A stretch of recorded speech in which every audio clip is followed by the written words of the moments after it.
Karen tried to kick out my grandson. She had no idea I'm the legal owner of the house. Can you imagine a stranger trying to evict your own family member from the home you legally own, all based on a twisted sense of entitlement? The scent of fresh-baked cookies usually filled my cozy little home in Maplewood Heights, a comforting aroma that always put a smile on my face. My grandson, Leo, a brilliant and kind-hearted aspiring game developer, had recently moved in, transforming the spare room into his creative sanctuary. He was a quiet, studious young man, always focused on his computer screens, and his presence brought a much-needed vibrancy to my retired life. Then came Karen.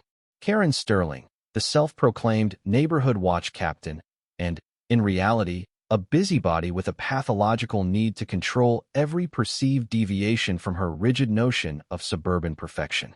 I was weeding my rose bushes when her manicured hand, adorned with a conspicuously large diamond, grabbed my arm. Her face was set in a grimace of disapproval as she gestured toward my house. "Mrs. Gable," she began, her voice a low, accusatory hiss. "We have received, shall we say, concerns regarding the new occupant of your home. He's young, he dresses casually, and frankly, his late-night screen glow is quite visible from the street. It's disruptive to the serene, family-oriented atmosphere of Maplewood Heights. He doesn't belong here. We're going to need him to vacate the premises immediately." The main conflict, absurd and infuriating, was laid bare. Karen, armed with baseless assumptions and thinly veiled prejudice against a young man, was trying to dictate who could live in my own home. Her demand was not just unreasonable, it was an outright assault on my family and my sense of peace. Her attitude reeked of elitism, assuming she had the right to judge and displace anyone who didn't fit her narrow mold of a desirable resident. I tried to explain. "Ms. Sterling, that's my grandson Leo. He's a wonderful young man, a quiet student, and he's helping me out around the house. He's not causing any disturbance." I even offered to introduce them, hoping a personal connection would soften her stance. Karen, however, merely sniffed, adjusting her designer sunglasses. "Mrs. Gable, his familial relation is irrelevant. His presence is the disturbance. The board has voted to issue a formal notice. If he is not gone within 1 week, you will face a $500 daily fine, escalating rapidly. This is a family neighborhood, not a student dormitory."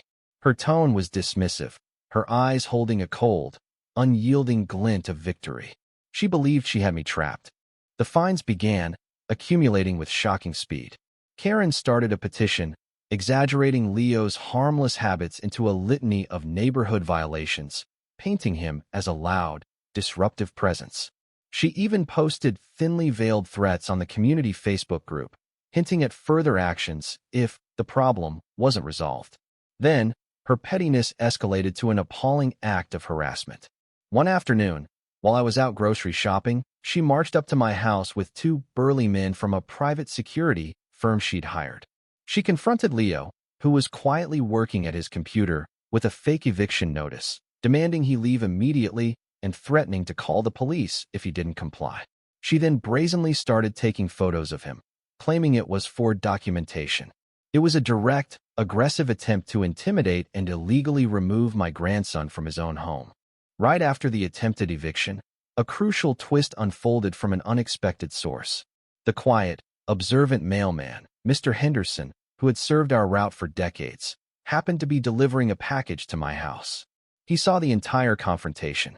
He's a man of few words, but he carries a small body camera, a personal habit he adopted after a few aggressive dog encounters. He calmly walked up to Karen. "Ma'am, you're interfering with legal residency. I'm recording this entire interaction for Postal Service safety."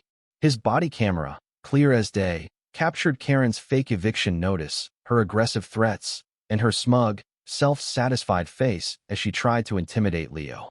The audio was crystal clear. "Get out, you little parasite. You don't belong here." The larger consequence of Karen's actions became alarming. Leo wasn't just working on a game. He was developing a groundbreaking educational VR platform designed to help children with severe anxiety learn coping mechanisms. His work involved sensitive data, rigorous testing, and a highly secure development environment. Karen's aggressive intrusion, her harassment, and the stress she was inflicting on him directly jeopardized his ability to meet crucial developmental milestones for the project. Moreover, the project was backed by a major national children's mental health charity, and any delay or compromise due to Karen's actions would directly impact vulnerable children across the country. Her petty prejudice was now threatening a significant public good. Armed with Mr. Henderson's irrefutable body cam footage and the urgent plea from the charity, I called an emergency HOA meeting, using my right as a long-standing property owner to demand an immediate session. Karen, clearly annoyed by my persistence, arrived late, radiating a frosty confidence. "Mrs. Gable," she purred, taking the stage. "I trust you've finally seen the error of your ways regarding your tenant?" She chuckled, a brittle, unpleasant sound.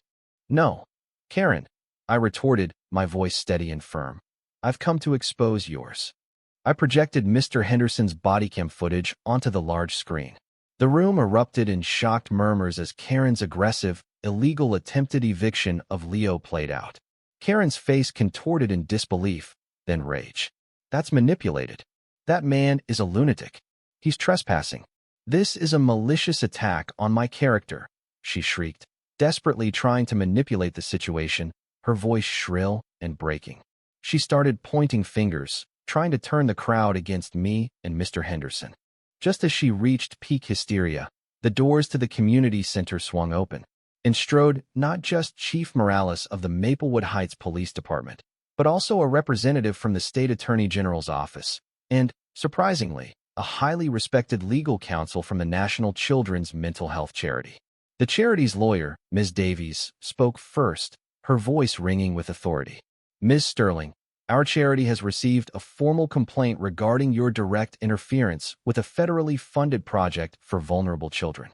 Your actions constitute harassment, intimidation, and potentially unlawful attempted eviction. This is a serious legal matter." The State Attorney General's representative stepped forward.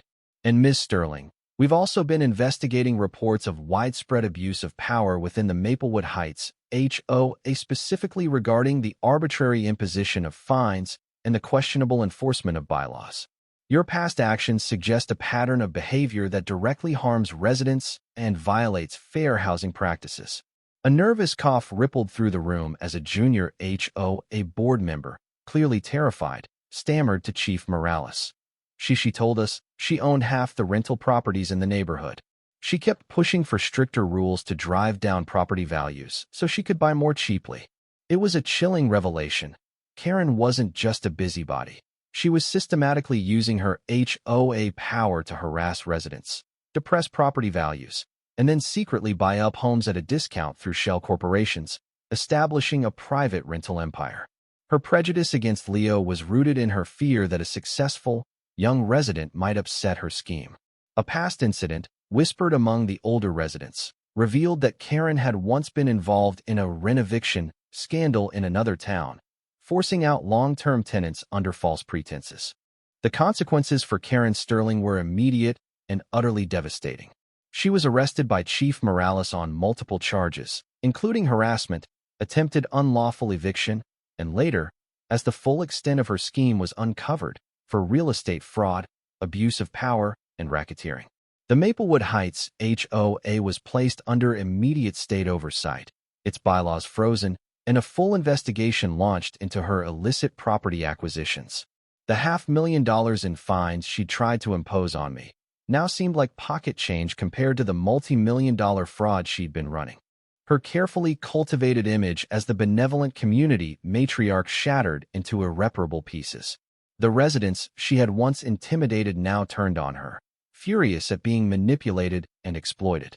Her social circles, built on an illusion of wealth and influence, abandoned her completely, unwilling to be associated with such a public disgrace.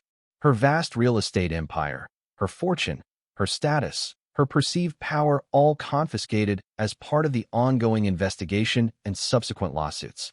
She lost everything: her freedom, her fortune, and her reputation. The ultimate irony was that her attempt to remove a quiet young man from my home led to the complete unraveling of her vast, illegal enterprise. As for my home, it remained a haven. Leo's VR project, now fully funded by the grateful charity, launched to critical acclaim, helping countless children. And the house? Well, Karen had no idea that while I had been living there for decades, the legal deed, for tax and inheritance purposes, had actually been transferred into Leo's name years ago. I was merely his benevolent guest. Her entire campaign to evict him from my house was legally null and void from the very beginning. The satisfaction of that quiet, unshakable truth, known only to me and Leo, was immense. We celebrated with a fresh batch of cookies and the sweet aroma of justice. What do you think? When prejudice and an abuse of power lead to such widespread harm, does the complete downfall of the perpetrator truly serve justice? Or is there a point where the consequences become too extreme?